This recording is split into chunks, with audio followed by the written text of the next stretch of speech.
is Kennedy, and you're watching Dante Boxing Nation.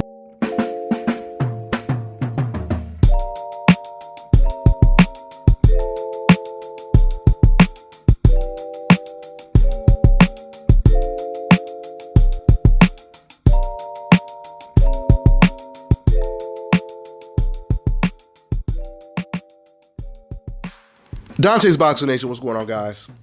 Well, I tell you right now, it seems like recently the more we hear about Canelo, any news that's reported about Canelo Alvarez, the more we hear, the more his reputation and his status starts to descend.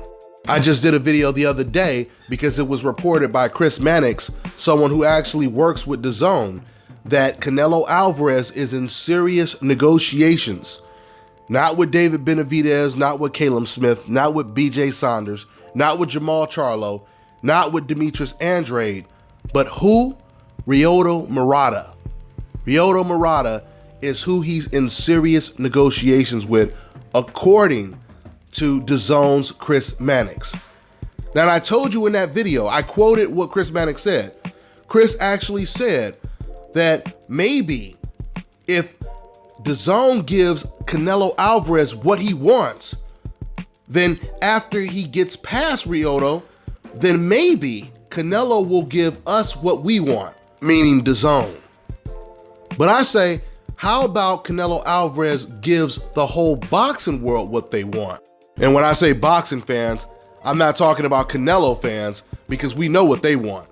They don't care who Canelo fights. They just want him to continue to win. They don't care how easy the fight is. As long as it's a guaranteed win, they're happy.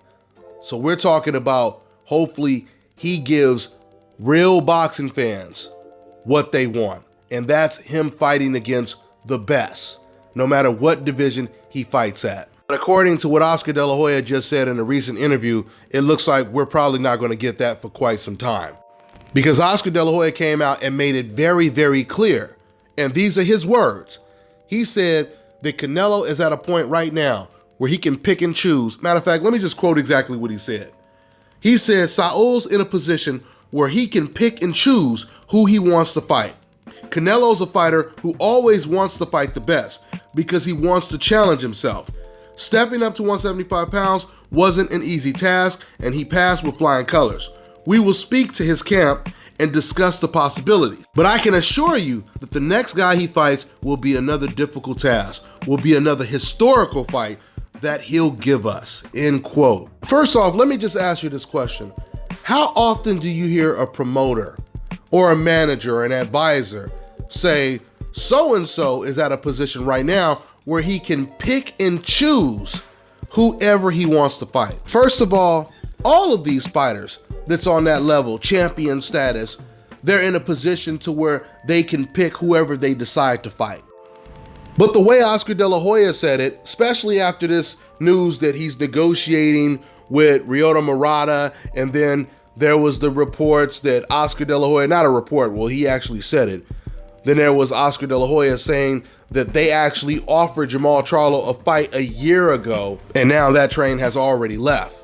Now, I'm going to talk more about that comment right there, but I want to get back to what he just recently said about Canelo Alvarez being able to basically cherry pick, because that's what Oscar De La Hoya was saying.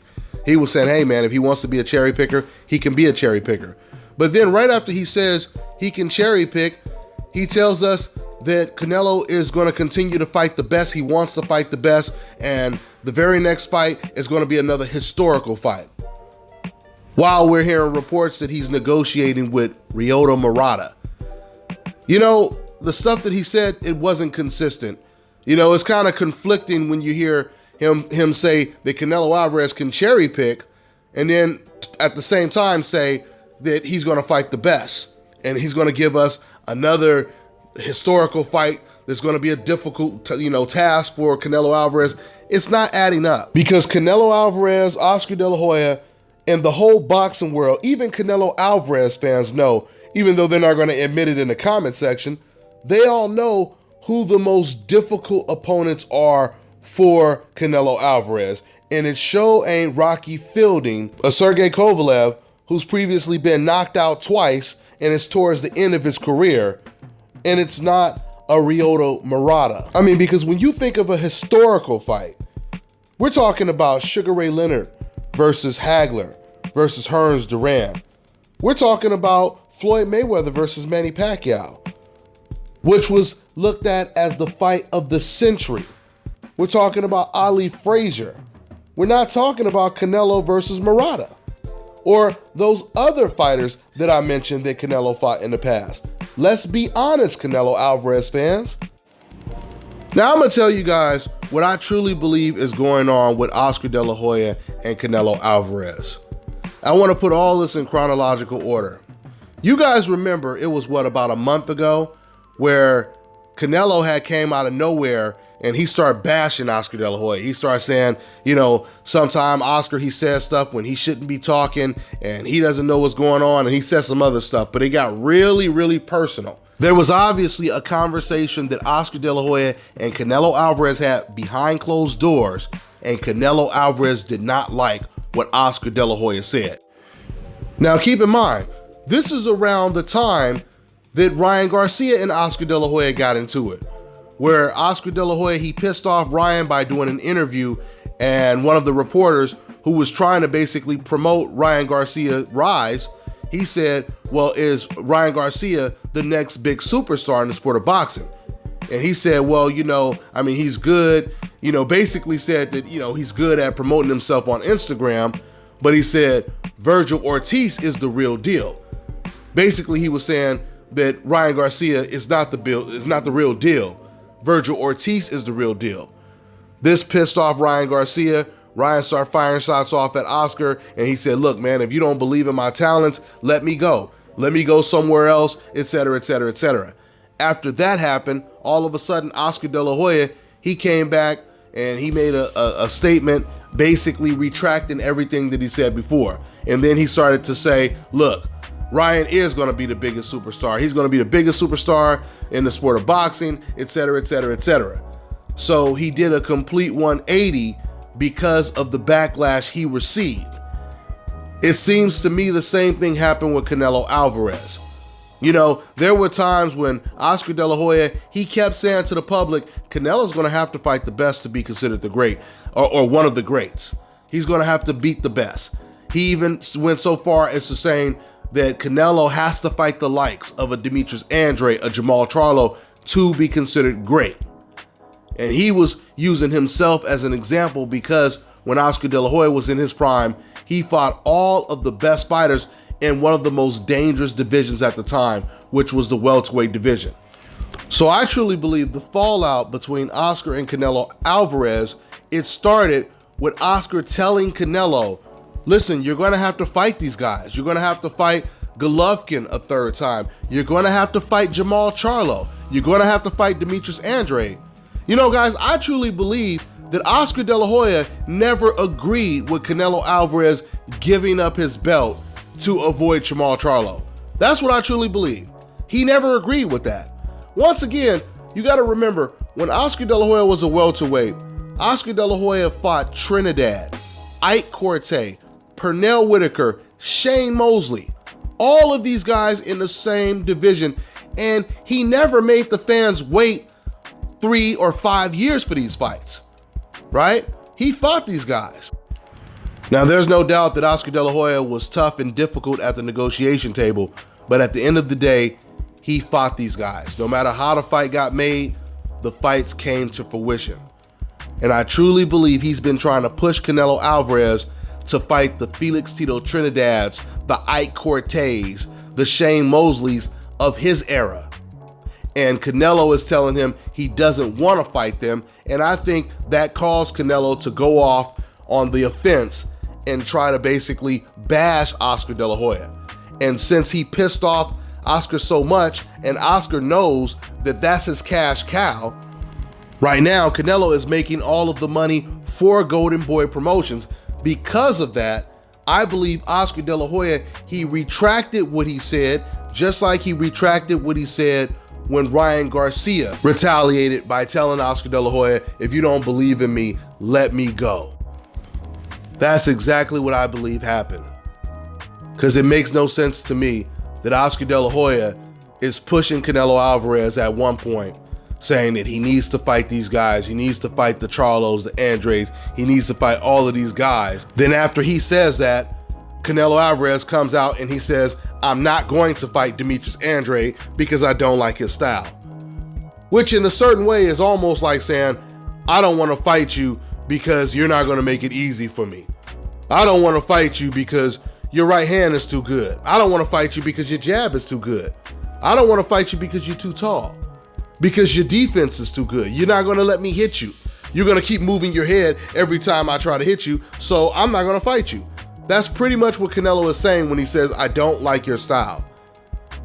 Once again, by way of contrast, you will never hear Errol Spence, Terrence Crawford, or even a Deontay Wilder saying, I don't want to fight that undefeated champion in my division because I don't like his style. You won't hear them say that, but you will hear Canelo Alvarez say it.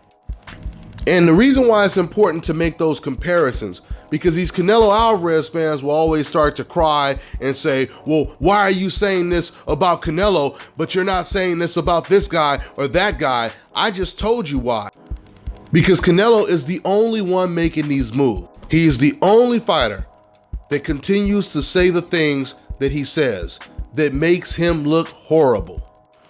Now I want to go back to when Oscar De La Hoya said, that ship has sailed when it comes to Jermall Charlo. Now, this is why this makes no sense at all.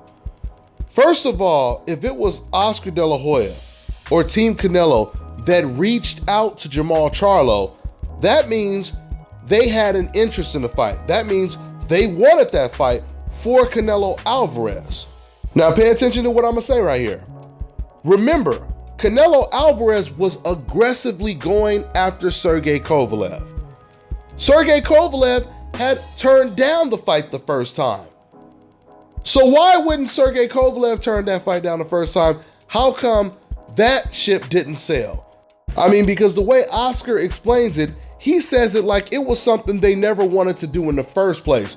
And they were hoping that something would go wrong to where they could say, okay, we tried. Now, wipe the sweat off my forehead. We got past that. We don't have to look at it anymore. We don't have to deal with the Jermall problem anymore. I mean, it's kind of like if you had this guy who had a friend he knew, right? And this guy, he called him, he said, look, man, I need your help. I need you to help me move, or I need you to come pick me up. I'm an hour away. Please come pick me up. And you don't want to do it. But you say, whatever, I guess I have to do it, right? You tell that person, call me at 6 o'clock when you're ready. Because the person say, come pick him up at 6 o'clock or whatever. But let's say 40 minutes goes by, he doesn't call you. And now you can use an excuse to say, hey man, I'm busy now. I waited for you to call me, you didn't call me, and so now I can't do it. And now you're happy that you don't have to do it because you didn't want to do it in the first place. This is exactly how Oscar De La Hoya sounds when he talks about this reported or alleged negotiation or offer to Jermall Charlo. And speaking of the alleged offer to Jermall Charlo, once again, we don't know how this went down because Oscar never went into detail. So without some type of solid proof, we really don't know if there was a real offer. We don't know if there was a real offer. It doesn't make any sense. It's never made any sense. You reached out to them a year ago, and then later on, Canelo Alvarez vacates his belt and gives it to Jermall Charlo? That doesn't make any sense. At the end of the day, Canelo Alvarez is finding it harder and harder to justify picking and choosing who he wants to fight. I mean, even in my last video, because usually I notice you Canelo Alvarez fans, you guys are willing to do whatever it takes to defend Canelo. But I already told you in that last video, first of all, I don't understand why doesn't it work both ways? Why doesn't Canelo do everything he can do to make Canelo Alvarez fans look good? Why doesn't he do whatever it takes to make fans happy by giving us the fights that we really want to watch? But going back to the fans, like I said, I noticed the Canelo fans, no matter how bad Canelo looks, they will try to defend him, and they'll keep talking bad about the black undefeated fighters that want to fight him, like Charlo and Andre, while trying to continue defending Canelo Alvarez. But I noticed in my last video when I reported that Canelo Alvarez was possibly going to fight Murata, which I'm telling you again, there's no guarantee he's going to fight him, but the reports are he's in serious negotiations with Murata. That was the first time I seen even a lot of Canelo Alvarez fans in the comment section saying, Dante, I completely agree with you. I can't justify this. I don't want to watch this fight. I only seen probably 3 or 4 of the typical traditional ignorant ass Canelo Alvarez comments, but at least 90-95% of them were surprisingly telling the truth. And that tells you how bad it is for Canelo Alvarez right now.